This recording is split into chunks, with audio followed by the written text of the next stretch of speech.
TTD మాజీ చైర్మన్లు భూమన కరుణాకర్ రెడ్డి, వైవి సుబ్బారెడ్డికి AP deputy CM Pawan Kalyan కీలక వ్యాఖ్యలు చేశారు. తిరుమలలో ప్రమాణం పేరుతో భూమన చేసిన హై డ్రామాపై ఆయన స్పందించారు. లడ్డు పవిత్రతపై వ్యంగ్యంగా మాట్లాడారని, భూమన నాశనం మొదలైందని పవన్ వ్యాఖ్యానించారు. విజిలెన్స్ విచారణకు వైసీపీ పిలిస్తే రికార్డులు ఇవ్వాలా అని ప్రశ్నించారు. వైవి సుబ్బారెడ్డి ఖచ్చితంగా విచారణకు రావాల్సిందేనని హెచ్చరించారు. జగన్ హయాంలో తిరుమలను ఇష్టారాజ్యంగా చేశారని టీటీడీ మాజీ ఈవో ధర్మారెడ్డిపై పవన్ కళ్యాణ్ మండిపడ్డారు. తాను శ్రీవారి దర్శనానికి వచ్చినప్పుడు ధర్మారెడ్డి వ్యవహరించిన తీరును పరిశీలించాలని చెప్పారు.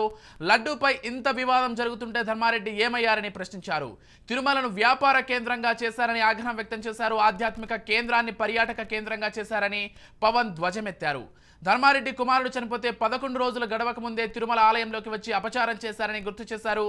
సనాతన ధర్మంపై పోరాటం చేస్తే తమను ఎవరు ఆపలేరని పవన్ హెచ్చరించారు.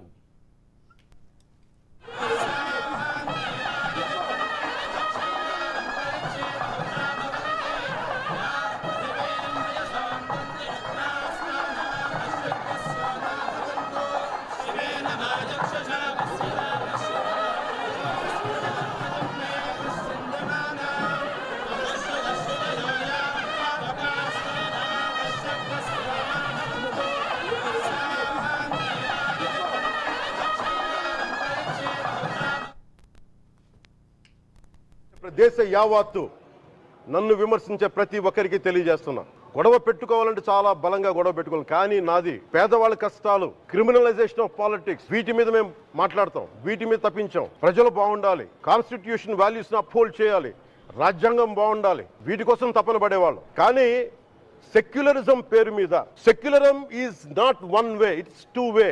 సెక్యులరిజం అంటే కూర్చోబెట్టి ఒక్క సైడ్ నుంచి వచ్చేది కాదు, అన్ని సైడ్ నుంచి రావాలి. మస్జిద్ లో ఇలాంటి అపవిత్రం ఒక చిన్నపాటి చోరీ జరిగితే ఇలాగే మాట్లాడతాం. ఎందుకంటే మీరు మాట్లాడరు, ఓట్లు కదా అక్కడ. కానీ హిందువులు మాట్లాడితే హిందువులు అందరికి ఎవరు పట్టించుకోరు. ఇక్కడ మా వేదన ఉండదా? మౌనంగా ఉన్నామంటే బాధ లేదనా? కోపం రాదనా? ఈ రోజుకి కూర్చొని చూడండి ఏం మాట్లాడుతున్నారో వాళ్ళు. సనాతన ధర్మాన్ని జోలికి రాకండి, తప్పు జరిగితే తప్పు జరిగిందని ఒప్పుకోండి, లేదా మాకు సంబంధం లేదని చెప్పండి. అంతేగాని మళ్ళీ అడ్డగోలుగా మాట్లాడితే ఎవ్వరం క్షమించం. ఇక్కడ మీరు కూడా హిందువులే. పొన్నవోలు సుధాకర్ రెడ్డి గారు, మీరు హిందువులే. నోటికొచ్చినట్టు మాట్లాడకండి. తమాషాలుగా ఉందా మీకు? సరదాలుగా ఉన్నాయా? మొన్నటికి మొన్న ప్రకాష్ రాజ్ గారు మాట్లాడారు నా మీద. అరే నేను మాట్లాడుతుంది ఒక హిందువులు అపవిత్రం గురించి మాట్లాడుతున్నాను.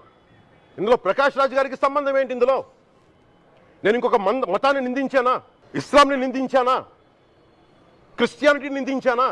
అపవిత్రం జరిగింది, ఇలా జరగకూడదు, ఫుడ్ అడల్టరేషన్ జరిగిందని మాట్లాడుతుంటే దీన్ని గోల చేయకూడదంటే, తప్పు జరిగినప్పుడు మాట్లాడకూడదా?